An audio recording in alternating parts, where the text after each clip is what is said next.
इस Ben Stokes को कोई बता दो कि आउट हुआ है तो सीधा चले जाए यार। जब भी विकेट जाता है इसका उछल कूद करना शुरू हो जाता है, कभी बैट फेंक के मारता है कभी कुछ करता है, समझ ही नहीं आता। और हमेशा स्टार्क इसको निपटाता है। वहां पे जो रूट को हमेशा पैट कमिंस निपटाते रहता है भाई। पपिट बना रखा है दोनों ने, इन दोनों को अपना अपना। मतलब समझ नहीं आ रहा। इंग्लैंड क्रिकेट बर्बाद हो चुकी है टेस्ट क्रिकेट में। लास्ट में अपने fight the Will Jacks, Jamie Smith और ब्रेंडन कार्स के दम पे, लेकिन काफी नहीं रही भाई। बात करते हैं पूरी चीज पे। आ जाओ, वो लबुशेन के भी 2 कैच क्या जबरदस्त थे भाई, वो भी देखने लायक है। सब पे बात करते हैं। शुरुआत होती है भाई डे वन की शुरुआत, और ट्रेविस हेड आते हैं। ट्रेविस हेड अपनी बैटिंग शुरू करते हैं, लेकिन पहली इनिंग्स में जल्दी आउट हो जाता है वो बंदा, जल्दी आउट हो जाता है ट्रेविस हेड। लेकिन फिर ख्वाजा रन करके जाता है और एलेक्स कैरी का आ जाता है पहला एशेज शतक। पहला ऐसे शतक। उसका क्या मैच गया भाई ये वाला, विकेट कीपिंग के तौर पे देख लो, दोनों इनिंग्स में बैटिंग के रन्स देख लो, कुछ भी देख लो, है ना। और स्टीवन स्मिथ ये मैच खेल नहीं रहा भाई, उसकी जगह उस्मान ख्वाजा आए थे। उस्मान ख्वाजा ने भी पहली इनिंग्स में बहुत अच्छी बारी खेली, हाफ सेंचुरी बनाई और अच्छी बारी खेली। जब विकेटें गिर गई थी शुरू में 2 जल्दी, तो स्टेबिलिटी दी थी थोड़ी लबुशेन के साथ, लेकिन लबुशेन भी फिर आउट हो गए थे। लबुशेन बैटिंग में इतना कुछ कर नहीं पाए, लेकिन भाई वो जो सेकंड इनिंग्स में 2 कैच लिए हैं स्लिप कॉटम में, मतलब एक सेकंड स्लिप से और एक फर्स्ट स्लिप से, मैच पूरा का पूरा पलट दिया। क्योंकि आप 80 रन से जीते हैं, 80 रन से जीते। अगर उनमें से एक भी कैच हल्का सा पहले गिर जाता या नहीं पकड़ पाते तो मैच कहीं भी जा सकता था, कहीं भी जा सकता था। तो वो कैच बहुत इंपॉर्टेंट था, लेकिन बैट से उतने रन आए नहीं हैं मार्नस लबुशेन के। उस्मान ख्वाजा स्टीव स्मिथ की जगह है, अच्छी बारी खेली पहली इनिंग्स में। फिर एलेक्स कैरी आया था 5 नंबर पे, शतक मार के गए तगड़ा। एलेक्स कैरी एशेज का अपना पहला शतक कराया भाई ने, और अपने फादर को डेडिकेट करा। और उसके बाद 27 करोड़ का बंदा, सॉरी 27 करोड़ भाई साहब, 27 करोड़ ही निकलता जब से ऋषभ पंत 27 करोड़ में बिका है। 27 करोड़ नहीं, 25 करोड़ 20 लाख का बंदा, केकेआर का बंदा कैमरन ग्रीन आता है भाई। अभी ऑक्शन हुआ था, जिस दिन बैटिंग करना है ना उसके एक दिन पहले ही ऑक्शन हुआ था, 16 तारीख को। 17 को बैटिंग करना है। 2 बॉल 0 रन, 2 बॉल 0 रन। लो कर लो बात। हालिया फॉर्म देखोगे तो एकदम बेकार है, बेकार।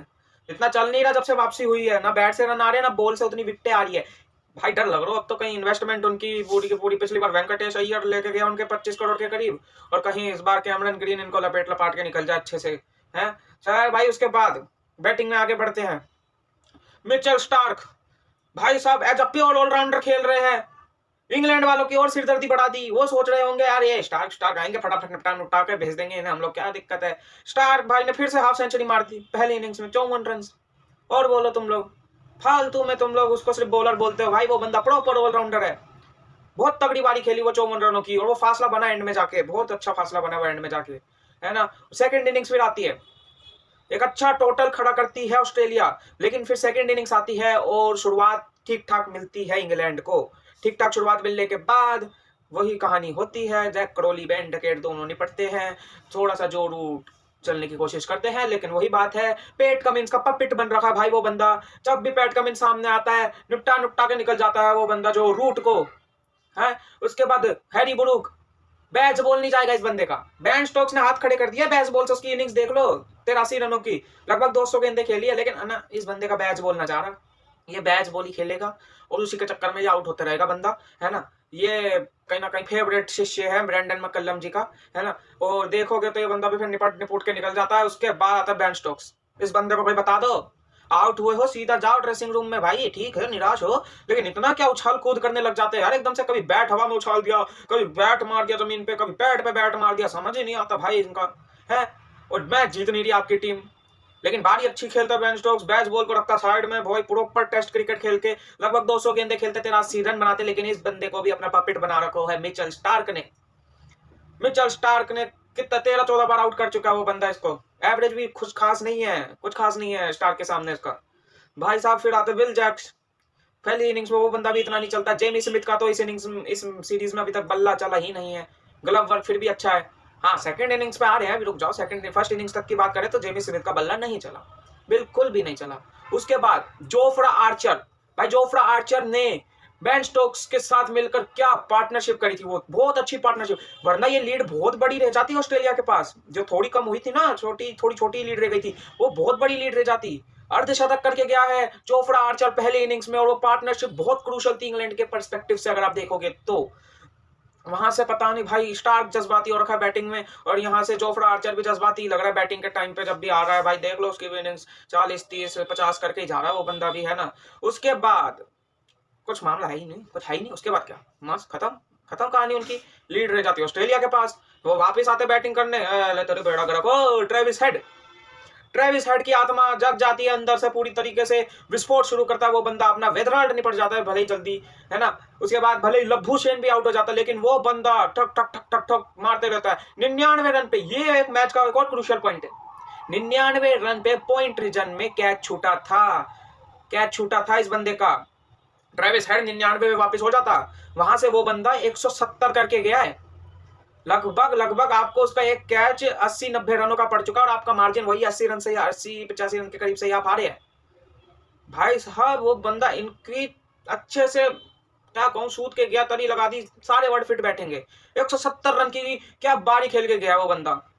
ख्वाजा ठीक है, अच्छी बारी, ठीक ठाक बारी खेल के जाते हैं, लेकिन एलेक्स कैरी पहली इनिंग्स में 100, दूसरी इनिंग्स में फिर से 70 के ऊपर का स्कोर, और बहुत अच्छी बारी खेल रहा था, लेकिन वो पिछली ही बॉल पे लगाया था लेग स्लिप, और अगली ही बॉल वहां पे खेल बैठे एलेक्स कैरी, नहीं तो एक और 100 आता हुआ दिख रहा था उस बंदे का। और शुक्र ये है कि भाई मिचेल स्टार्क इस इनिंग्स में जज्बाती नहीं हुआ, इतना नहीं हुआ, इतना जज्बाती नहीं हुए, वो नहीं चले। हालांकि नॉट आउट ही रहा था बंदा, जज्बाती होने का मौका इतना मिला नहीं, नॉट आउट ही रहा, टीम ही ऑल आउट हो गई ना। पैट कमिंस की बैटिंग देख के अलग ही हंसी आ रही थी भाई। वो पैड यूं ऐसा लग रहा था सीमेंट से किसी ने वहीं पे चिपका दिए, हाथ हाथ यूं यूं ऐसे आगे आगे जा रहा है, और उसी की वजह से वो बंदा आउट हुआ था, है ना। लेकिन भाई साहब फिर इन्होंने दिया 435 का टारगेट, आया लगा इंग्लैंड पूरा खत्म, सूफड़ा साफ, मेला लुट चुका है, घर चलो, है ना। लेकिन जैक क्रोली क्या बारी खेली है, बेन डकेट को छोड़ दो, वो बंदे ने तो कहा हाँ हाँ मेला लुट गया भाई, तुम सही सोच रहे हो, मैं पहली बॉल पे चौका मारूंगा, दूसरी बॉल पे एज होके आउट हो जाऊंगा, कोई दिक्कत वाली मामला नहीं है। लेकिन जैक क्रोली शुरू में भाई रन बिल्कुल नहीं आ रहे बल्ले से, कितने शुरू के 25 30 बॉलों पे 1 2 रन ही बनाए थे उस बंदे ने, लेकिन नेथन लायन को अटैक करा फिर जो रूट के साथ मिलके, और उस बंदे ने बढ़िया इनिंग्स खेली है 85 रनों की, 84 85 रनों की एक अच्छी इनिंग्स खेली है। जब तक था सॉलिड लग रहा था वो बंदा पिच पे, और जो रूट भी जब तक था सॉलिड लग रहा था, और फिर से जो रूट को सेकंड इनिंग्स में भी पैट कमिंस ही निपटा के गया है, पपेट बना के रख दिया भाई, पपेट अपना। मैं बोल रहा हूँ बार बार कि आओ भाई जो रूट भाई, हम तुमको आउट करेंगे, हम करेंगे आउट, फुल कॉन्फिडेंस, है ना।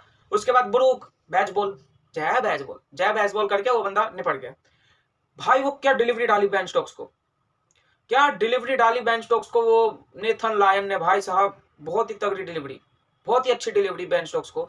मतलब ऑफ स्पिनर की एक तरह से वो कह रहे थे कमेंट्री में भी कि ड्रीम डिलीवरीज है ये, टॉप ऑफ जाके लगे, वो अपनी लाइन से हल्की सी घूमी और टॉप ऑफ जाके लगी वो बॉल, उसमें तो भाई बेन स्टोक्स कुछ कर सकता नहीं था। हालांकि बैट वहां भी बजाया अपने पैड पे, लेकिन कोई नहीं, अब चलते हैं ना। फिर भाई निचले क्रम ने इनको होप दी, निचले क्रम ने होप दी, Jamie Smith, Will Jacks, Brendon Carse, ये तीन बंदे जैक क्रोली के बाद इन तीनों ने होप जगाई थी इंग्लैंड के जीतने की। एक तरफ से Will Jacks proper test cricket खेल रहा है, वो बंदा डिफेंस, और एक एंड मैं संभाल के रखूंगा। दूसरी तरफ से जेमी स्मिथ कह रहा था भाई ठीक है तुम एंड संभाल के रखो, मैं एक एंड से रन बनाते रहता हूं। उसी चक्कर में कहीं ना कहीं आउट हो गए, क्योंकि मेरे हिसाब से शॉट की जरूरत थी नहीं। 2 चौके पिछली दोनों बॉलों पे आपने स्टार्क जैसे बॉलर को मार दिया। आप समझदारी तो यही थी कि आप या तो डॉट ही खेल जाओ या सिंगल निकाल लो, निकल रहा है तो, लेकिन बॉल आई, आप जोर से मारने गए मिड विकेट रीजन में, पैट कमिंस के हाथों कैच आउट, बारी समाप्त। 60 रनों की एक अच्छी बारी खेली और विल जैक्स भाई वो भी बंदा एक एंड संभाल के रख रखा था जब तक जेमी स्मिथ था, और वो बंदा लड़ा अपनी बारी के लिए, अच्छा खेला, 50 करा। लेकिन भाई वो क्या कैच था, मार्नस लबुशेन, क्या कैच था भाई वो उस बंदे का। मतलब लगभग बॉल जमीन, क्योंकि एलेक्स कैरी तक अगर जाने देता तो वो कहीं ना कहीं पहले गिर जाती थोड़ी, लेकिन वो भाई जमीन से यूं हाथ उठा के भाई सब कैच पकड़ा, वो बहुत स्टनिंग कैच था, तगड़ा कैच था वो मार्नस लबुशेन का, और ऐसा एक नहीं 2 कैच पकड़े उस भाई ने। ब्रेंडन कार्स ने भी साथ दिया था थोड़ा सा विल जैक्स के आउट होने के बाद भी वो बंदा लगे रहा था, लड़ते रहा था, लेकिन नॉट आउट ही गया वो बंदा, क्योंकि जोफ्रा आया, जोफ्रा को मिली छोटी बॉल बाहर की तरफ, उसने घुमा दिया बल्ला पॉइंट रीजन पे, वेडरल को डीप पॉइंट पे खड़ा कर रखा था, सीधा हाथ में, इधर उधर भी हिलने की जरूरत नहीं, सीधा हाथ में बॉल, मामला वहीं से बढ़ चुका था। क्योंकि टंग पे इतना डिपेंड कर नहीं सकते, और वो हुआ भी कि टंग भाई को स्ट्राइक दी भरोसा करके कार्स ने, और मामला खत्म। आप 80 82 रनों से ये मैच हार गए भाई साहब। इनका भी टेस्ट क्रिकेट पूरी तरीके से तबाह हो चुका है, और WTC का पॉइंट्स टेबल देख के इसलिए अब दुख होता है कि हम इनसे जस्ट एक पायदान ऊपर है, इनसे जिनकी टेस्ट क्रिकेट की अच्छे से खुदी पड़ी है, लगी पड़ी है, कुछ नहीं हो रहा। और हम पाकिस्तान से भी नीचे है टेस्ट क्रिकेट में, अभी वो WTC के टेबल में। भाई साहब इसकी पता नहीं ये आखिरी बार कब हुआ था कि पाकिस्तान से हम नीचे हैं किसी भी जगह। देखते हैं अब क्या होता है भाई। इंग्लैंड का तो मेरे हिसाब से टेस्ट क्रिकेट का बेड़ा गर्क हो गया है। या तो पूरी तरीके से ट्रांसफॉर्म कर लो अपने आप को, या तो फिर ये बेड़ा गर्क ही रहने वाला है।